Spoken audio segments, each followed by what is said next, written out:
If you're familiar with me, you'll know I like to indulge in every aspect of Sonic Marie's Hedgehog. I even give attention to the mobile games from time to time. Hey man, there's no reason to start so soon. I'm trying to play Sonic Forces Speed Battle for the mobile. I've played a lot of Sonic Forces Mobile, and I've actually done a few videos on it as well. It's a good evolution of Sonic Dash's gameplay that turns it into a semi-competitive multiplayer game with a surprisingly good roster. That being said, it's nothing you can really spend more than an hour or two playing. It's very linear and simple, which is more or less the expectation for a mobile game. I know a big portion of the fanbase doesn't really look into spin-off games unless it has a big budget, like Sonic Racing CrossWorlds, but I think it would be an absolute shame for people to write off Sonic Rumble as just a mobile game, or just Sonic Fall Guys. There's a lot more to it than that. You see, Forces Mobile used to be my go-to multiplayer Sonic game before Rumble and CrossWorlds. And I can easily say that Rumble is what I wanted Forces Mobile to be. I wish Sonic Rumble had an aesthetic like CrossWorlds where it's just the canon art style, but there's nothing wrong with a brand new art style. In fact, they're actually shifting the identity of Rumble away from this more cutesy toddler type stuff in favor of this cooler, edgier type artwork. This completely replaced the main banner and cover of the game, and they even stated that they're going in a different direction in a tweet. I really do think the folks at Sonic Team and Rovio are dedicated towards making this game as appealing as it can be. I think I have a right to talk about how fun this game is too. I have been able to play nearly 80 hours of this game ever since August of 2024. I have a pretty good understanding of what this game is really like. Earlier this year, I was accepted into the Creators Program, where I gained access to the Steam version of this game. Although, I have been able to play it for much longer than that because it's just been out in Canada this whole time. I was already playing long sessions on mobile, and I was making my phone really hot in the process, and I really enjoyed what I was able to accomplish on mobile, but I honestly can't stomach touch controls for the life of me. I got frustrated really quickly until I found out, oh hey, there's controller support for both mobile and PC. But even then, I still favor the PC version so much more than the tiny mobile version. See, Sonic Rumble is technically a mobile game, but I think that's more so to ensure the success and accessibility of this game. Sonic Rumble feels a lot more like a live service console game that is similar to Fall Guys, except for the platforming of this game is focused a lot more around the core mechanics of what makes a Sonic game a Sonic game.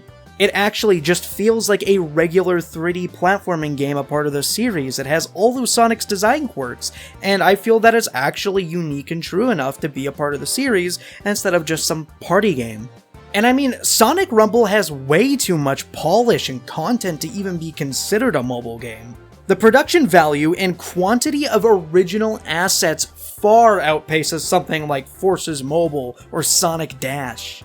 There's consistent content patches adding new stages, skins, characters, skills, and sometimes entire boss battles. There are so many boss battles in this game that to this day I still haven't fought them all myself. Right before the launch version of this game, they added the whole ass Biolizard into the game. There's a disgusting variety of game modes packed into Rumble. Like, the amount of things you can experience for free really makes me wonder why this wasn't releasing on consoles alongside mobile and PC. Cause like, the PC version is essentially exactly what you would expect from this being on console. It's got perfect controller support, good menus, and it plays way better than touch controls. Like, the Steam Deck build of this is why I'm convinced it would work so well on something like the Nintendo Switch. It runs with zero issues. So in terms of gameplay, let's get into something a little bit more specific here. What exactly is in the game? Well, Rumble has 5 main game modes in it. Run! Platforming races in both 2D and 3D. It's basically what we've been doing in, like, Sonic Frontiers multiplayer, but in an official game. Survival. This usually involves hordes of enemies or dangerous platforming. Basically just last man standing. Hunt. Gather the most points by hitting chests or enemies. Some enemies even have unique attack patterns you have to memorize in order to do well. You've actually got to be pretty damn skillful at times. Ring battle. Get the most rings by breaking objects, defeating golden enemies, hitting chests, going on specific routes, and even hitting other players. Funny enough, CrossWorlds also has a mission just like this in its festival mode, so hey, if you've been playing that game, you get the gist already. Pretty standard, right? Well, yeah, just apply all the strategies and memorize every single different route you can for all 80 different stages currently in the game. I'm not kidding. Among all the different zones in this game, there are 80 uniquely designed courses to go through. Some are small and simple, but some are long and complex with branching pathways depending on the mode. Shibuya, City Escape, and Space Colony Arc are some of the newest additions to the game as well, which shows us that Rovio and Sonic Team occasionally just add entirely new settings for us to fight in. All of this is free, by the way. There's also some funny side game modes as well, like Hyper Boost Battle, which basically gives everybody the boost power up for the entirety of the matches, and it actually feels a lot more like an actual Sonic game the way you're going so fast. There's like this silly Windfall mode where there's like random like blizzard air storms pushing you back and forth occasionally. I've already seen some people say this game is pay to win because someone with a cooler skin got a higher ranking than them at the end of the match, but like, that's not how you win. You win with the highest amount of rings at the end of a match. They're getting mad at something that's not even here. The ranking is literally just to let you know how many points you got, which gives you rewards in the progression system. Sonic Rumble isn't always a free-for-all either. There are squad modes where you can team up with your friends. There are raid battles where you team up with 32 different people. And yes, you can lose these. There's the Death Egg Robot, in a giant open space with hordes of enemies to farm as you hit the boss's vulnerable points. There's the Egg Pawn Rangers, a team of 5 hyper-powered egg pawns on different islands that you have to platform to. They each have different attack patterns that can actually catch you off guard. I'm not kidding. This game isn't like Sekiro Shadows Die Twice levels of difficulty, but if you are just used to mashing homing attack in the other Sonic games, you're not going to do well here. I also appreciate that you don't have to just memorize boss attack patterns. Some regular enemies even have attack patterns you have to memorize. Ideally in this fight, you'll split up into several little groups to fight all of the Egg Pawn Rangers at once in order to win. There's the Mech Dragon from Sonic Lost World. It is a giant 2D to 3D hybrid boss that requires you to dodge an entire screen full of bullet hell attacks while hitting its weak spots to weaken it. There's the Death Queen. It has an open space similar to the Death Egg Robot, but you actually need to parry her attacks back at her from a distance to actually get to her. And most recently, there's the goddamn Biolizard! Funny enough, he actually doesn't even have a toy-themed model. He's kind of just a slightly less detailed version of his Generations design, which is hilarious next to all the other characters. Like, every other boss in this game fits the aesthetic of Rumble being in a toy box, and then he's just this tortured science experiment roaring at all of us. I will say, in my experience, Biolizard is actually one of the easiest bosses, which is pretty disappointing to me, but I do really adore how his moveset is almost directly inspired by his Generations boss fight. He's even got the little purple orbs and tail attacks, it's awesome. Oh, by the way, there's also a random chance for every single raid boss to turn into an elite boss. It's basically like finding a shiny in Pokémon, except everything about the fight is way harder. There's even visual design changes to each of them that can resemble things like the mass-produced Death Egg Robot from Sonic Forces. Boss battles have incredible music, with the elite fights also having their own track. Talk about effort, eh? Separately from this, there is also one event-specific boss that can appear in a regular match. Keanu Reeves himself. Movie Shadow will appear as the main target in real-life Tokyo. Yep, the one from Sonic 3. He rides the Dark Rider, kills civilians mercilessly, and uses his full arsenal of moves to fight the entire lobby at once. He has Chaos Spear, Chaos Warp, and Chaos Blast. Dude's a beast with his own cutscene and everything. It's also the only boss in the game that happens to be another playable character, and I find that pretty damn cool. You can throw hands in the mirror match if you want. Now, on top of all these modes, you also have skills to utilize in the middle of everything. Originally, Rumble was simply just running and jumping with the occasional homing attack item box. But during development, they came up with the concept of skills, which personalizes the moveset of each and every character. This enriched the game and changed it heavily, which is one of the reasons I appreciated them taking their time to experiment with this game. Sure, the delays weren't fun, but I can assure you, the build that I played when it first released in Canada versus what it is right now is the difference between this being Sonic Fall Guys and Sonic Rumble. Skills were likely inspired by the way the community was already playing the game. In Rumble, you can communicate with players via emotes and stickers. Emotes are animations you can pop for fun, like an MMO, and stickers are little images that anybody can see no matter where they are. Certain emotes had physical properties, such as knocking back other players or moving your character at faster speeds. It's unclear if this was intended to be used in gameplay or not, but people quickly started using things like the baseball slide to gain an edge in the run minigame.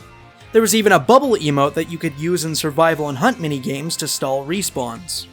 Eventually, Skills came by and repurposed dozens of these animations into attacks and movement bursts with added-in cooldowns. They're an actual part of your battle UI now. Plenty of these are unique to certain characters. For example, Shadow has Chaos Spear as a projectile, Silver can hover for a short period, Amy can attack with her Pico Pico hammer, and Jet can attack with a goddamn kickflip. I think this is pretty novel since you can add value to using specific characters. They're no longer just reskins of each other anymore. And no, this doesn't create low tier and high tier characters as far as I'm aware.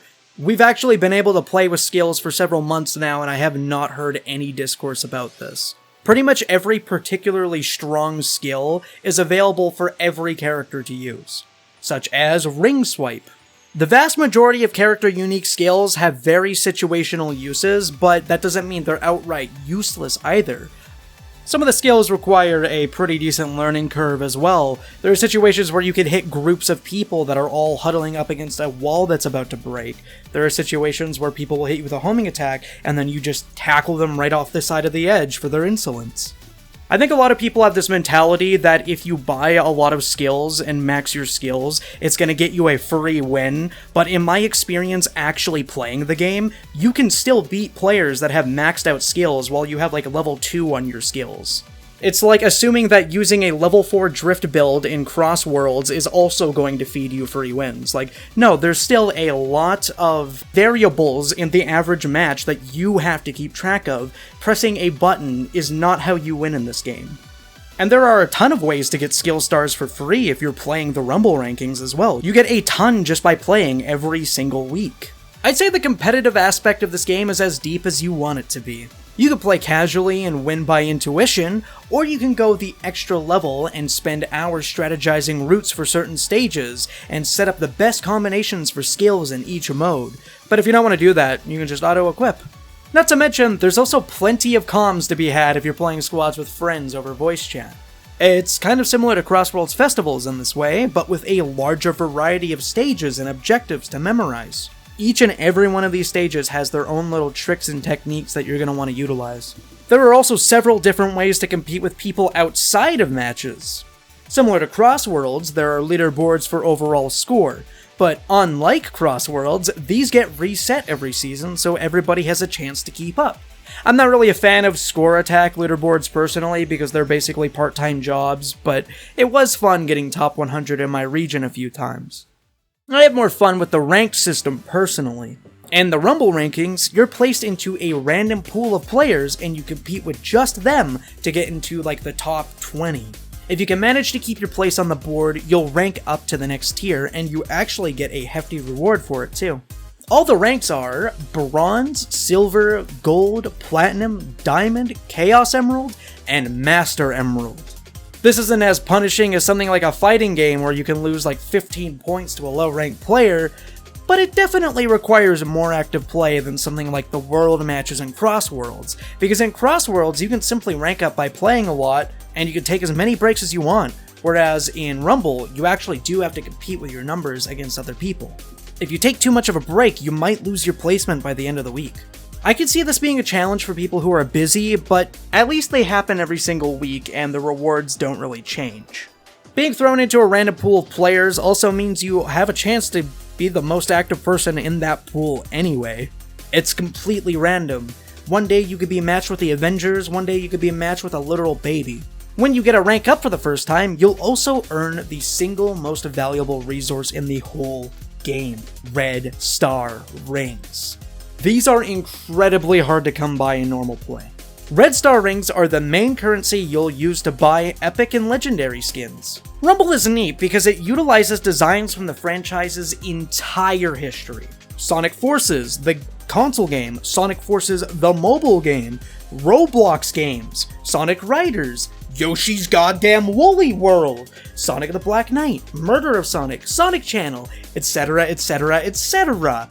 Oh yeah, and in addition to that, we also have a bunch of original designs too.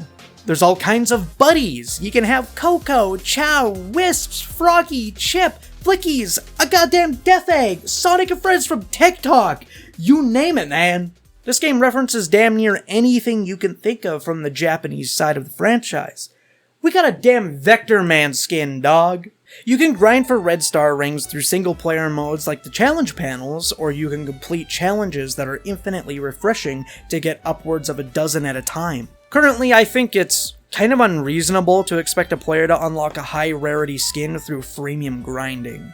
The most RSR you get for free is through the ranked mode, where you can get upwards of 100, I think. The most you get through general progression is like 30 at a time.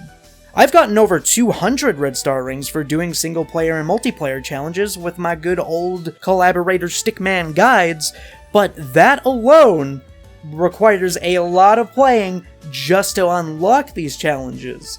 That's also not considering the amount of time it goes into beating all of those challenges. The Red Star Ring economy is really brutal in this game, and I really hope they loosen up on this. It's not all bad though. Basically every character is available with regular golden rings, and there's occasionally good skins you can get in the gold ring shop as well, such as Skylander's Supercharger Zavok and Child Soldier Charmy. I just wish the rewards for Red Star Rings were better, considering you need to pay upwards of 800 to 1,000 Red Star Rings to get the best rarity of skin. You can purchase these with real-world money, but it's not that cheap at the moment, and I really think they should adjust this. I wouldn't mind paying like $10 for a simple skin, but it's not easy to justify the current asking price. I get the impression this is because they want people to play the game and grind for the rewards, rather than just throwing money at it, but I don't know, this is weird. Don't get doom and gloom though. Creators such as myself have a lot of codes we can give away to viewers for upwards of 500 RSR. So stay tuned for whenever I do something with that. There are also some good skins sold for only 80 RSRs, such as the entirety of the Sonic Riders line. There are even things like Soap Shoe Sonic for a singular $1.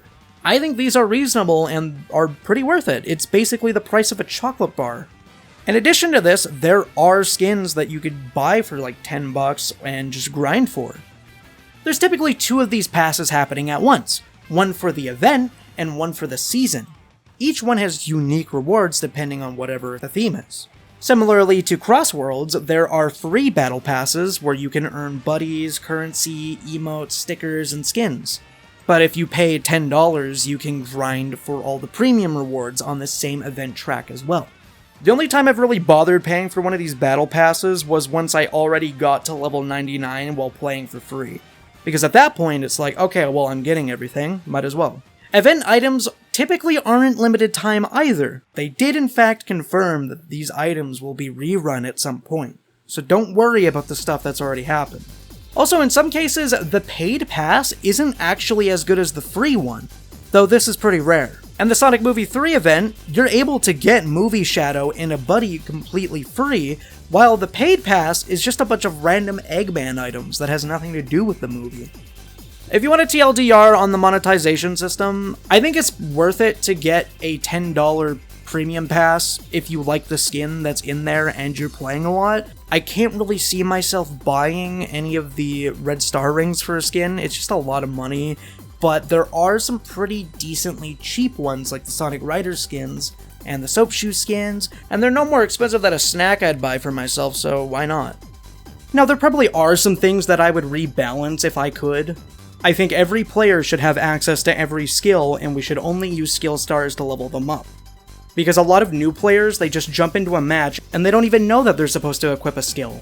Furthermore, it's a lot to read and wrap your head around and figure out what's good. In addition to that, every new player has to buy characters through the ring shop, which requires a lot of playing just to do, and it locks them out of things like the ring shop exclusive skins such as Poet SBO. Anybody that works a full-time job probably isn't gonna get everything in the starter shop and Poet SBO.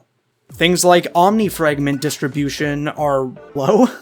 I am willing to grind for this game to get free stuff, but even I can't unlock a lot of this stuff because the amount of fragments you need are always ridiculous. Especially compared to how much you get through doing challenges in claw games. There's so many obscure things with Omni-Fragments, they disappear when the season changes. You can only spend your Omni-Fragments if you have enough to buy the skin outright. You can't just pour them into a skin. That's the part of the game that feels a little bit cruel to me. And if we want to be really consumer friendly, I think that all the skins should be available on any download. There shouldn't be an element of FOMO with the events. You should be able to go to the store and look at a specific section and select any of the past ones. I think it's fair to make these cost red star rings, just make sure that the cost isn't literally 1,000. Also, to prove a point, the last time that I bought anything from this game was King of the Ring Knuckles all the way in early July of this year. The only legendary skin that I've bought with red star rings was from the time Sega gave me free red star rings. Now that being said, if you do want to spend a reasonable, responsible amount on something like a $1 skin or a $10 event pass, consider using code DOLPHIN. I'll get a 7% cut from it, and it's just gonna make me probably squeal and blush a little bit, and maybe kick my feet in the air, but yeah. 99% of my enthusiasm for this game is because of the gameplay. I do also like the skins. Of course, I think that all the legendary skins are overpriced, but the majority of skins that I personally own, I have gotten via grinding red star rings, but skins and cosmetics are not why I'm playing this game. I think the skins are basically just window dressing that get you into the game and reward you if you play a lot of it. The reason that I enjoy this game is because it's fun. If it wasn't fun, I wouldn't be playing it, I wouldn't be talking about it, I'd just be on CrossWorlds right now. Honestly, I just think it's a really cute, bite-sized, competitive-focused Sonic game that uses all of my favorite characters and themes and bosses. That's really what this comes down to at the end of the day. If you don't vibe with the gameplay, that's totally fine, but I grew up playing mobile games for free. And I've never spent on an in-app purchase until last year. It doesn't excuse big bad prices or anything, but I don't need skins to have fun. And I think that Sonic Rumble is a fully featured game. The only thing that you're really getting locked out of is skins? It feels like a lot of people are using the prices as an excuse to dunk on this when they just never had any interest in playing. Acting like the whole game is bad because of this is ridiculous. I understand this game isn't going to be for everybody. I mean, it's a very specific type of game. The way that I look at buying skins in this game is that it's basically just a treat if I max out a battle pass. And the reason it's satisfying to me is ultimately because of the strategies I can form in the levels. And the way that I can interact with other players with PvP. That's not really a thing that any other Sonic game can currently offer you. I barely count hitting people with items as PvP in CrossWorlds. At the end of the day, you're mostly playing Sonic Rumble to get cool customization options and dominate online matches. It's cross-play, and it's easy to hop on with a group of friends. It's completely free to play. All the actual gameplay does not come at any extra charge. And I can imagine a lot of people without the funds to play CrossWorlds having a great time with this game. It's definitely not perfect. There are a lot of things that I might change about it if I was allowed to, but at the end of the day, this is a truly free-to-play game with consistent content updates, and the quality of content does not feel like a mobile game. It does not feel lazy, and I think that's pretty special. I don't expect this game to be everyone's cup of tea, but it really deserves a genuine shot from the community. I think it could stand on its own alongside CrossWorlds. It's a very different game that offers a lot of different things to do. And trust me, the wait really was worth it. The game was entirely different last year compared to what it is now. The sheer volume of content and improvements makes the wait feel entirely justified, and I know that that's not going to be easy to see, but if you watch my old Sonic Rumble video, you could probably see how much rougher it was compared to what it is now. And once again, thank you John Sega for giving me Sonic Rumble Creators Program access to all this funky stuff. I love you. Mwah. That kiss was for Sega, not you. They even gave me this damn cool funky piñata that I didn't know was a piñata, and I opened it like a regular package without smashing it with a piñata, but that was intentional, because you think I'm gonna damage this awesome physical Sonic Rumpy merch? No, man. Look at these cute little chow cushions I got, and I got a bunch of damn sweet little challenge panels that I might use in a live stream in the future. They also gave me a really neato burrito razor accessory that you can use as a controller on your phone, so you don't have to awkwardly prop your phone up against something and then wirelessly pair a controller to it. You could just hold it like a Nintendo Switch. Also, I got all the confetti all over my floor, and I didn't like that part. I poured all of it on my floor intentionally, by the way. Guys, she follows me on Twitter. I think she likes me.